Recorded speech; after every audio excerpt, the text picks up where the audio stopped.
Prečo ťa pes ignoruje? Alebo môže? Ukážem ti, ako to zmeníš. Čino, ku mne! Ani nerozmýšľa, či príde. Za 3 dní to zmeníme a po 3 dňoch príde na prvé zavolanie bez rozmýšľania. Sleduj toto video. Dávaš psovi krmivo do misky? Zabudni na to. Zahoď misku a nechaj iba misku na vodu. Tvoj pes má všetko zadarmo. Má zadarmo bývanie, veterinárnu starostlivosť, tréning s kinologom a samozrejme krmivo. Práve krmivo je ale preňho to najdôležitejšie a využijeme ho na to, aby si svojmu psovi v priebehu 3 dní vysvetlil, že už nie je všetko zadarmo. To najdôležitejšie, a teda krmivo, bude za jeho poslušnosť. Nezaberie ti to viac ako 10 minút denne a o pár dní zabudneš na to, že ťa niekedy tvoj pes ignoroval. Čino, ku mne!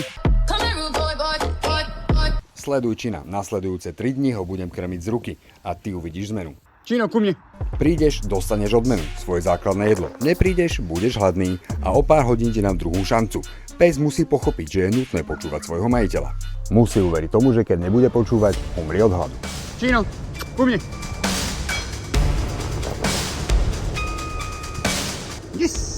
Pes si musí jedlo odpracovať a krmiť ho musíš ty tvojou rukou, vždy za vykonaný cvik. Teraz vieš, kde si robil najväčšiu chybu a môžeš pristúpiť k výchove a výcviku tvojho psa. Poď na môj web, zaregistruj sa a vyskúšaj si zadarmo tréning na 2 dní zameraný na chôdzu psa pri nohe, už žiadne ťahanie na vodítku. Okrem toho získaš prístup k bonusovému videu so základnými pravidlami úspešnej výchovy a výcviku. Poď na môj web, všetko to máš zadarmo, stačí sa zaregistrovať. A nezabudni, tréningom buduješ so svojím psom jedinečný vzťah, ktorý budeš mať iba ty.